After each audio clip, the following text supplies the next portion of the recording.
So you pivot into civil engineering. Yes. Back then, do you have any salespeople to help you with the sales, No, or you were no, the one? I was doing myself. Yes. So so this is an important question. For any founders, right? For any new startup founders, right? Do you think it makes sense for them to hire a salesperson to run sales?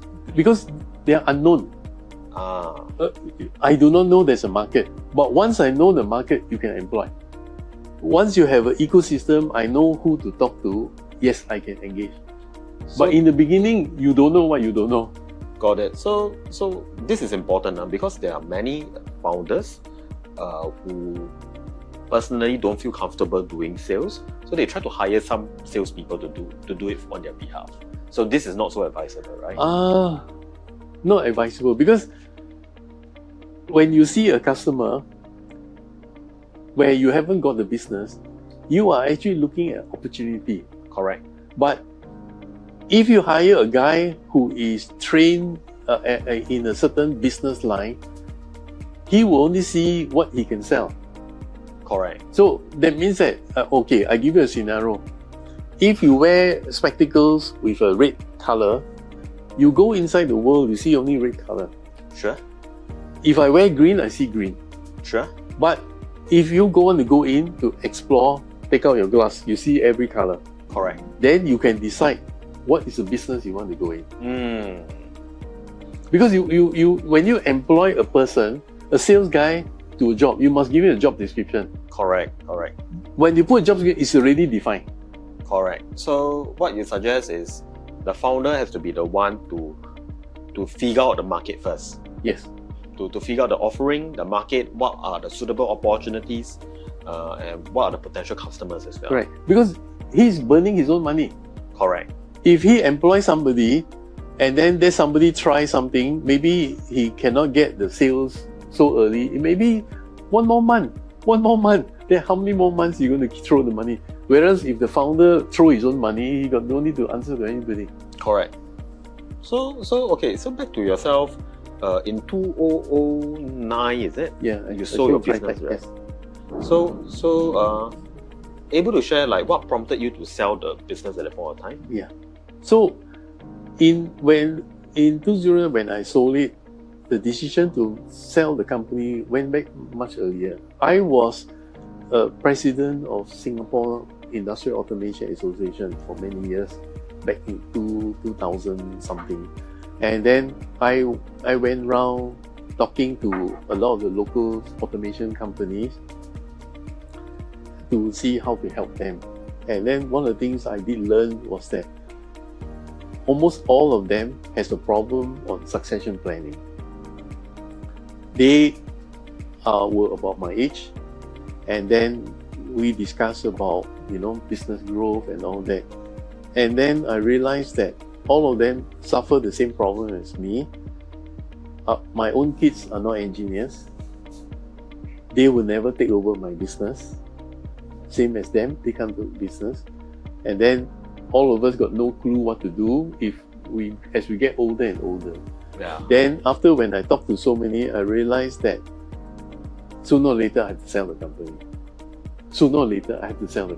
Correct. Because the day will come when I get too old. Correct. I have to start thinking how to sell the company.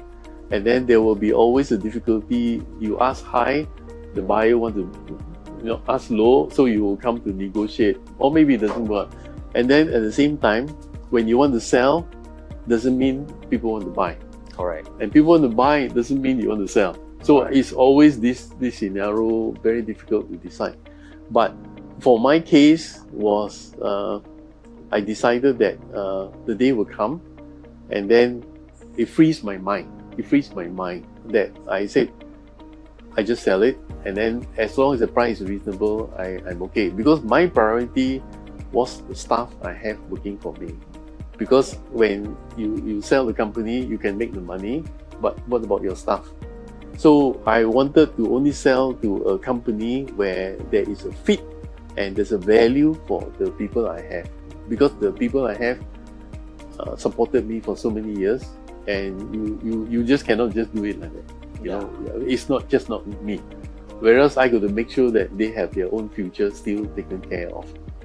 Got it. So you are more concerned. You know that eventually you have to sell it, Yeah, right? correct. And you also know that if you want to sell it, you have to find a acquirer that takes care of your people. Yes, the value my staff. Yeah. Okay. Got it. On that sense itself, are you able to share, like, at the point of time, what was the revenue of the business that you are doing? The revenue was almost 3 million Sure. for SysN. Profit was about 500, about 500, 400,000 a year at the peak. But the problem with this type of business is cyclic. Got it. You can get first year, then the contract go down, it goes up and down.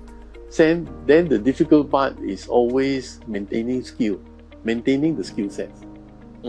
Because the type of business we are in is we have to design hardware, we design software, we design system, practically. Yeah.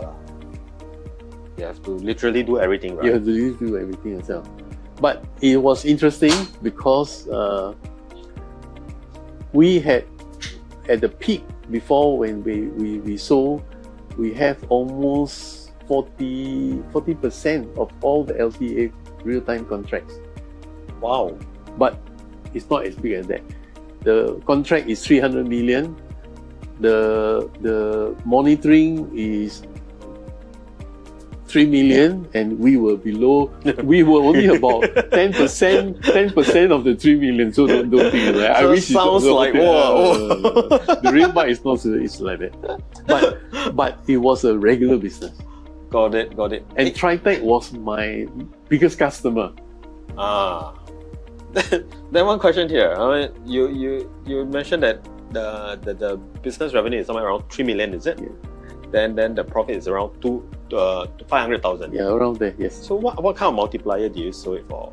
Like what is the ballpark that you sell it for? Like, About 3 million. No more that's than that. pretty nice. About 3 million. Okay, so if, in your opinion, is that considered like a fair deal? I wanted to have more, but I did not go for that. I went for share swap. Got it. Because at the end of the day, if they have to put money out, it takes money from their profit. So I took more shares than money. Understand. Okay. So you essentially sold the business for 3 million now. Yeah, total. Yeah. Total, so it's around 6x. 6 times of the profit lah. Can I say that? Yeah. But my paid-up capital was only 300,000.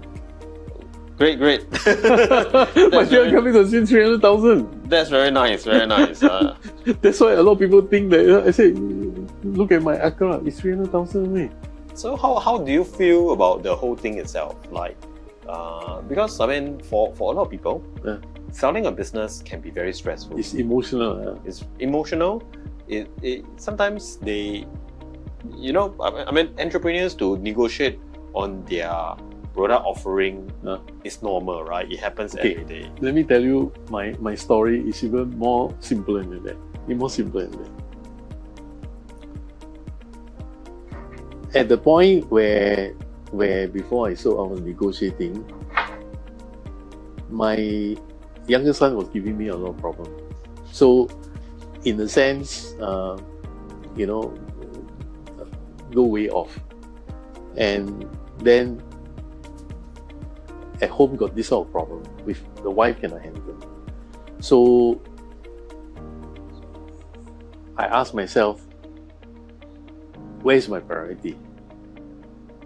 While I'm focusing when negotiate all that, want to leave it to my wife to handle. She can't handle that. So I decided that money I can earn back. Yeah.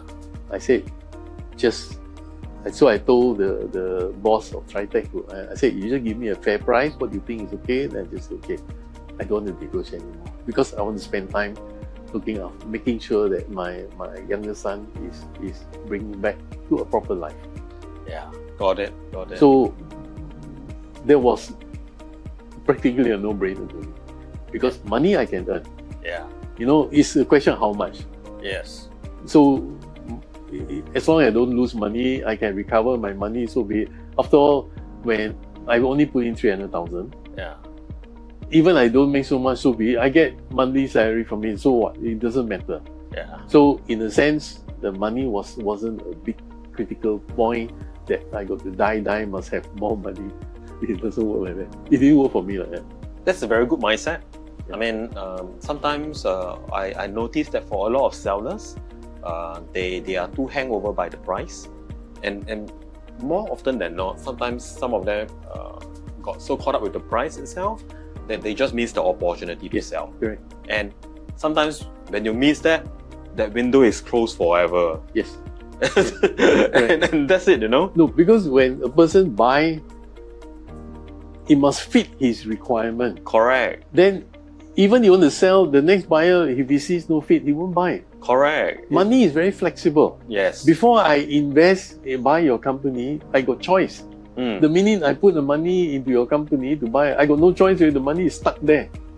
So back to this, right? Do you have any advice for business owner who are looking to sell their business one day? Any advice on that? Yes. Maybe I share with you a story. After I was acquired by Tritech, the boss of Tritech asked me to look for companies to buy, acquire, because it's a listed company now. So I went to look for small companies, good technical companies, 5 of them. After I went through all the evaluation, I recommend not to buy. And then one of them asked me, Dr. I show you all my books, I have good capability, all everything. Said, why you didn't buy my company? So he asked me, what is my criteria of buying the company? So I said, my criteria to buy a company is very simple.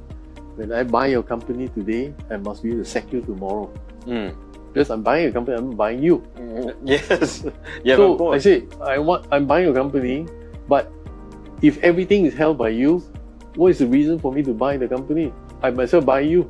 Correct. So it's their know-how that is not transferable, right? Yes. It's like they are so integrated into the business, right? Or they don't want to let go. Yeah. So because they don't want to let go to their people, it's stuck with him. So when you acquire him, after he takes the money, he will tell you, I promise you, tomorrow he got headache, then what do I do? So on this part itself, for any business owner who wants to sell their business and make their business more accessible to future buyers, right? Yeah. What is it that they should do so that it reduces the key man risk? Yes. Yeah. I think for most of the company where they are having this, they need to have system and process. System and process, okay. Important, system and process. Okay. And then you got a management structure. Management structure. Yeah. Okay, system and process, that's very straightforward. Yeah. Management structure, can you share? Organization chart. You need to have a clear organization chart. Who does what? Okay. Because normally they don't have organization chart. All the decision maker is with the founder because he holds everything tight. But the minute he holds everything tight, the rest of the organization don't learn anything. Correct. Because I can understand, because if the know-how is with the founder, he is also worried that when he gives to his staff, the staff might come out to start his own company to compete with him. Correct. I can understand that, but the knife has two edges. Correct. So is there any way that any entrepreneurs can reduce that risk from employees becoming a competitor? Okay, the way I did it was I split the know-how into a few people. Let's say to build a test system, I need a hardware guy, a software guy, and a system guy. So you need 3 guys. So if one of them resign, I still got 2 more. So you are 30% handicap money. Okay. So but if you put one for everything, if a guy goes, he goes with it. Correct. So by doing this, we need specialization. I have a software group that it's about 3 or 4 people. So if one resign, they can replace. Yes. So you split into group. Actually, a multinational does it like that.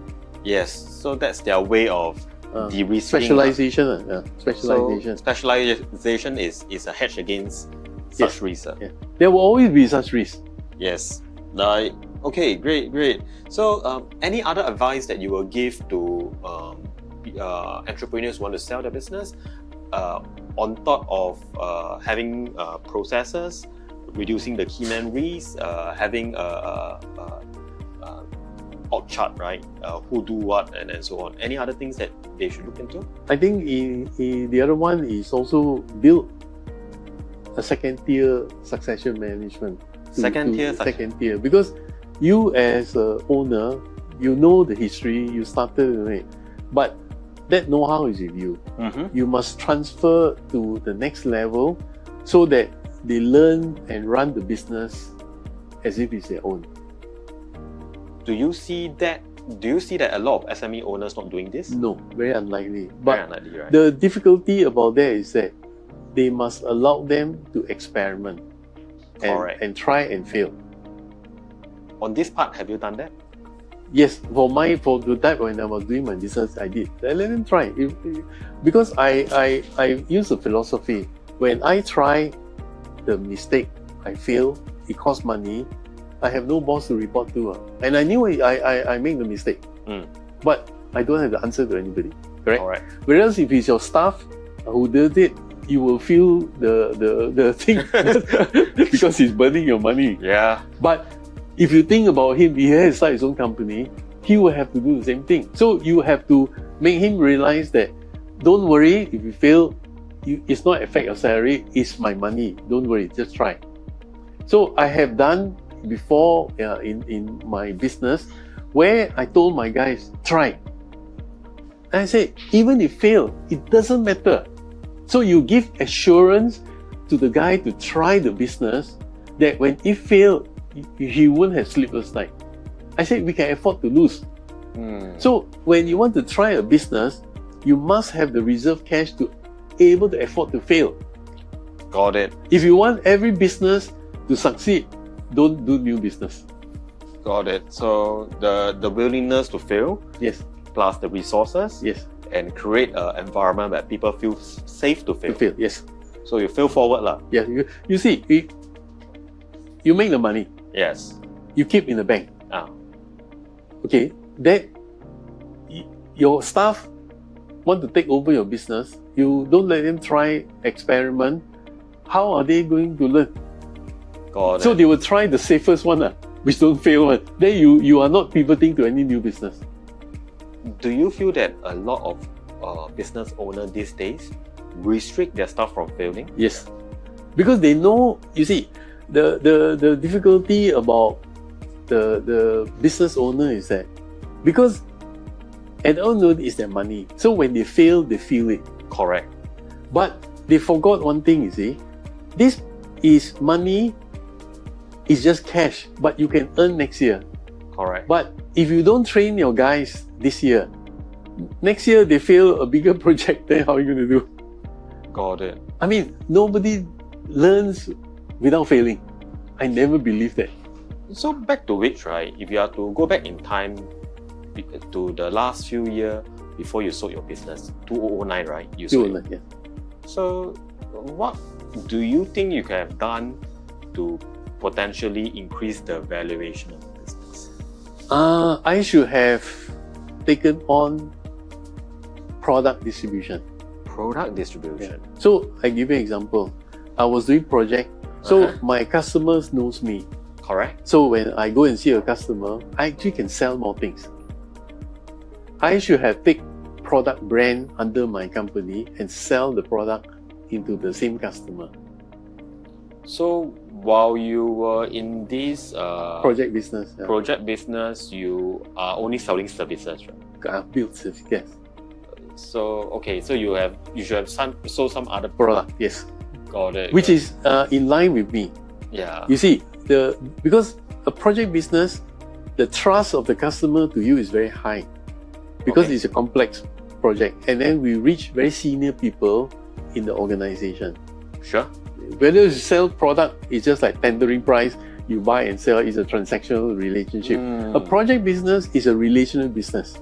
A product business is a transaction. So back to this itself, right? Is there any business these days that is considered as a project business? Like similar- consultancy is the same. Okay, consultancy. You build a renovation is a project. So interior design lah. Interior aircon is a product.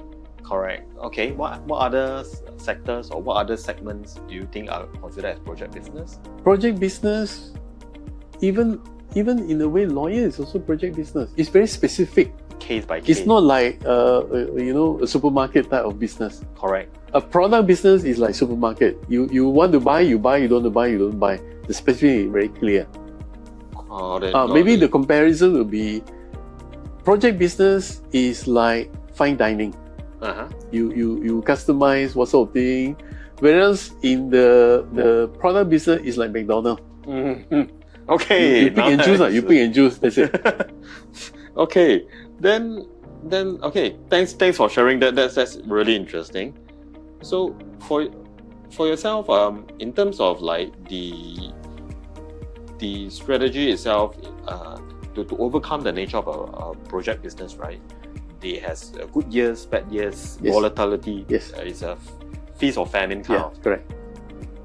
What strategy can a business owner do if they are in this segment in a project business? What can they do to have more consistency on the yearly sales? Okay. In your opinion? I share with you project business where I was building production testers, electronic production tester. There are two peaks. There are two peaks in the production cycle: summer sales and Christmas sales. So you rush because they build testers to make the product for the factory to get the product for summer sales and Christmas sales. So the cycle is 2 times a year. I chose the product in civil engineering is a 3-year cycle. 3 years. One MRT line when they build is 3 years. So once you get the project for 3 years, you don't have the hunt rate for that line. What if you are unable to get the project? Then that's where you need to diversify into different domains. Okay, example. I saw this problem when I was building tester. Sure. I make testers for Philips. I make testers for Motorola. I make testers for Sony, for Iowa.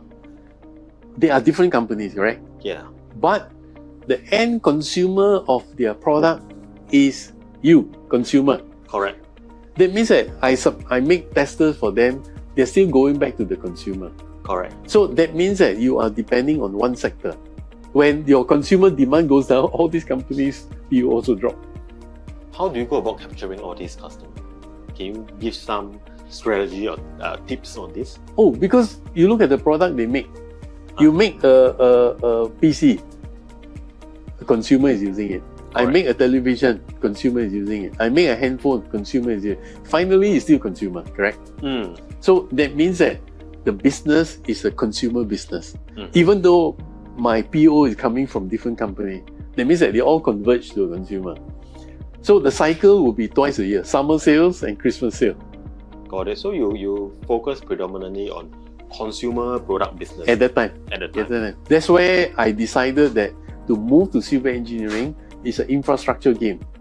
Got it. It's a infrastructure for Singapore MRT lines. So you're very reliant on one particular segment. That was at the time. Then I moved to infrastructure. Then it's longer cycle. You see, if you have 2 stress in a year for consumer, summer sale and Christmas sale. This one for infrastructure is 3 years, so less stressful. Less stressful. I mean, if you look stress at it, 3 a year lah. that's okay. Then are you able to share with me like over the last so many years, right? You work as an employee in an MNC. You start your own business. Do you feel that it's better for an individual to work in an MNC first before starting the business, or work in an SME first before starting a business? Okay.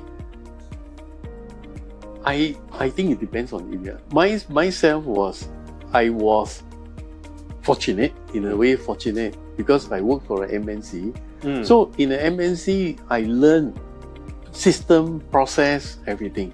So when I start my business and I knew I have to go to system and process. Now, but if I have started with an SME, then to start my own business, I wouldn't understand system and process. Correct. Because one man do everything, so you rush to do things. You don't need system and process because you are the guy doing everything. Correct. You don't have to write down because it's in your head. Whereas, with the day when you decide to sell your business, if you don't have system and process, the buyer, what is the buyer buying from you? So, because of your experience in a MNC, yes. That is why you created the system Yes. and process, Yes. which you identify is not common among other SMEs. Yes, correct. Got it. So, in your opinion itself, employees working in the SME, what is their competitive advantage when they start their own business? Customer lah. Customer. And they can rush. They can rush. They can rush, they can chiong, but I think they cannot sustain. You see, it's just like the hare and the tortoise. You can rush very fast again and again, but as you get older, Yeah. you don't have the energy. It makes sense. Are you able to elaborate more about the customer? Earlier on, you say that the employees working in the SME, they have certain advantage, right? Yes. You mentioned customer in what context? In the sense of, because in the SME, you can build up the relationship with the customer closer because you don't have so many layers. Whereas in the MNC, when you do sales, you got system and process. Correct. You cannot just go and see your customer like, you need to approval. Let's say you want to give discount, you need to ask approval. In SME, you can decide straight away. It's much easier. So in a sense, if you are brought up in a SME, and you start your own business, when you try to scale, a lot of them struggle. So the starting part, SME people from SME background, they will have the advantage To move very fast. to move very fast. It's the scaling But part. the scaling part will give them a headache. the stage 3 and stage 4, They will die, they will struggle. whereas people from MNC stage 1 and stage 2, they may struggle. They will struggle the stage 1 and stage 2. That's a very No, because if you are MNC, you have to follow system and process. So it's just like you have two different type of soldiers. One is a commando, one is a normal infantry. A commando can go in, take the area very fast, but they cannot hold it. The normal infantry can go in, but they cannot go in very fast. Makes sense. Okay, that's an interesting point. So back to yourself, what do you love most about running a business, right? You have done this, like the business that you have started, you have pivoted. At the same time, subsequently, you have also started your another business, right? So, what do you really enjoy to like in that sense? I think more the freedom to decide things. The freedom. To decide things. So it wasn't money that motivates. No. If I want money, I stay in Philips. I understand. I can imagine. Back then, Philips is like Philips, in my time in 1993, I was getting 10,000 a month. wow, 1993. Yes. Wow, So it was big money. That was big money. Yeah. Yeah. So I knew that if I come out, I will have to sacrifice that. But for me, it's not a problem because I don't spend a lot of money. So in a sense, you pay me, I just keep my money in the bank. That's all I do.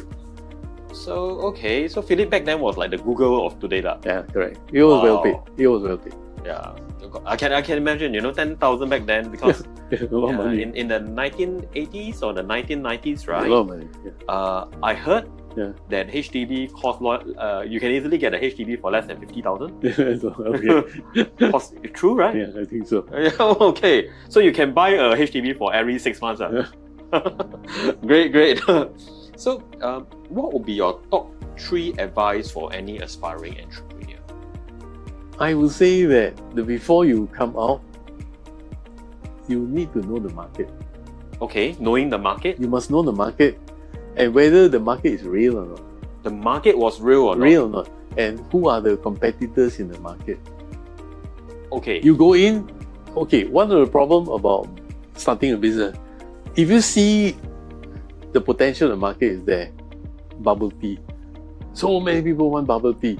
You want to enter, sorry, you are the 101 behind the queue because you already know it's a known market. Correct? Yeah. Because you see the market big, Yes. then you're the 101 behind. Yes. But if you see there's no bubble tea, you want to bring bubble tea, okay, will people buy bubble tea or not? Bubble. Correct? You know, it Yeah, seems, yeah. you know, so you see it's half full or half empty, that's all. It's a product market fit lah. Yes. If you are entering new market. Yes, you have to establish, because you must know enough the market. Okay. So the technical business I'm in is not so easy to evaluate, because if I wasn't in Philips, I would have seen the market. Correct. Whereas the personal like bubble tea type, you because you drink bubble tea yourself, you can assess yourself. So okay, aside from knowing the market, what else is important? You need reserve cash. How? Okay, so in reserve cash, right? In today's context, for an individual who want to start a business, do you have any recommended fund like amount? I don't put amount. Even for myself, when I start my company, I have to make sure that I have 6 months of money for my family and to maintain my business. 6 months. 6 months. Yeah. 6 months reserve. 6 months reserve. Cash. Okay, but do you think 6 months is enough? At that time, sound a bit low. low. Because I was thinking to be safe, 12 to 18 months. Because sometimes you never know, right? Yeah, but I would say 6 months, but actually I have more than Minimally that. 6 months. I have more than that, but it's because I got to make sure that the family is looked after, and then when I got no PO, I can still pay rental, stuff. Yeah. You need at least that space.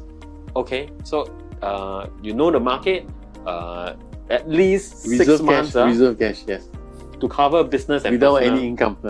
Okay, what else? What is the third one? The other one is be prepared to work 7 days a week. 7 days a week. Yeah. So how many hours a day? Minimum 12. Minimum 12. Yeah. So 12 hours a day, 7 days a week. So Yeah. 1 week, 84 hours. Yeah. So I always explain to people why you do that. If you can do 12 hours a day, 7 days a week, if your competitor want to compete with you, he better work 20 hours a week because he work more than 12 months. Yeah. So if you can sustain that sort of endurance, your competitor who wants to compete with you must at least withstand the same stress. Or he won't compete. And if he wants an easy job, then he don't compete with you. So you must make it difficult for you so that it's difficult for your competitor. Okay, so you have to essentially, any new entrepreneur has to work like a donkey lah. Yeah, correct. Wow, okay. Then if let's say you work like a donkey, your competitor look at you, say, "Oh, I don't think I like to compete with him." So do you feel that it's a zero-sum game, or you feel that the market is big enough for everyone? I think the market always evolves. And when you first start, how big is the market you can acquire? Even I give you all the business, you also cannot take. Yeah. So it doesn't matter. Doesn't matter. So okay, so No, because you see, I always explain to people, if today we look at the business, we think that, oh, there's a business. But you step in, you might find bigger business. yeah. Once you make the first step, you will see the second step. But if you haven't moved the first step, you can imagine where you want to go, but it doesn't. You haven't even feel the ground. Got it. Wow. So knowing the market, having at least 6 months of reserve, And believe in yourself. and believe in yourself, Yeah. and work like a donkey. Don't look like a donkey. 84 hours a week. No, it's okay. Okay. Then you must enjoy it. Nice. So for those people who are looking to start your own business, think twice. If Think not, 3 times. Get a job and work with somebody. Yeah. Okay. So are you able to share more about what business are you doing right now? Right now, I am a management consultant for TME. Is helping the company to transform his business. Sure. So in a sense of helping him to grow the business, because the company has reached a certain stage in its evolution, and then the owner approached me. He's a friend of mine in Philips, so he asked me to help him transform his business. So inside there, I'm helping him to reorganize business. So there's one business. The other one is a startup business where beginning of this year, the staff which helped me to start my company years ago, they approached me because the company they were with was not doing well. So they came and see me, asked me to help them. It's because they have young kids, but they helped me when I was doing the business. So I feel, I should help them where I'm still healthy, I can. So what we are doing is doing design consultancy. Design consultancy? Not even design consultancy. Okay. What it means is like that. Because they are experienced engineers. Sure. And we know how to design electronics, software, and all this stuff. But today, a lot of the technology startups are in software. They can do software, AI, all that. But when it comes to designing and electronics, there is not enough electronics engineers now coming out from the university. Sure. All the 5 universities I went to see, they do not train hard electronics engineer anymore. They don't train them anymore. Hard electronic engineer. Designing hardware, circuit Sure. boards, not so many already. Because those skill sets are no longer required in the electronic in Singapore. In my time when I was in Philips, those were demand because we got huge industry. But today there's no big industry to absorb them. So the Alright. university will not teach. Alright. So now the students coming out are not skillful in there. But in a startup, there is a need for such skill. Got it. So when they design electronics, when they deploy to outdoor, within 3-6 months, the hardware fail. Okay. So when they raise money from VC, they scale up, they need to make more of these boxes. They don't want to have more boxes failing in the market. So it becomes a problem for them. Sure. So we step in to help them harden the design. That means that when we design electronics, you put in hot sun, high humidity, most of this electronics dies. Yeah. So we came from that sort of environment. So I started this business because I saw the niche and then is getting business to help them. Got it. Okay, so you help basically startups to design hardware products. Yes. You give advice lah. I give advice. Because we know what's the problem. I understand. So for those who are looking for advice, expertise in design, Hardware design, yes. please approach Dr. Tan on this matter itself. You'll be able to assist you on this area. Okay, so back to Rich, right? Right now, from your observation of the market, right, you have the benefit of seeing Singapore when Singapore is in their manufacturing heydays, and then it evolved to different economy, and then all the way to now. In your opinion itself, is there currently any segment or any business that you think is promising? I would say that we should go back to very basic kind of things. Reason behind is that some of these basic things are like, for example, food, water, maintenance, repair will always be there. If you serve the human needs, for you need food, water, well, health, all these, the human needs never change, correct? For product like handphone, all this, for people who develop products for handphone, it will come to a certain saturation point. You cannot buy 2 handphones. Yeah. You have only one. Maybe in the beginning you no handphone, so the demand pushes. But once you reach a certain maturity, you don't need so many already. But the basic need is always needed. Correct. Food is always needed. Correct. That's why you see today, with all the cycles of business going up, food is always there. Sure. Water is always there. Drinking water, drinks. So in a way, in Singapore, we have gone to that stage.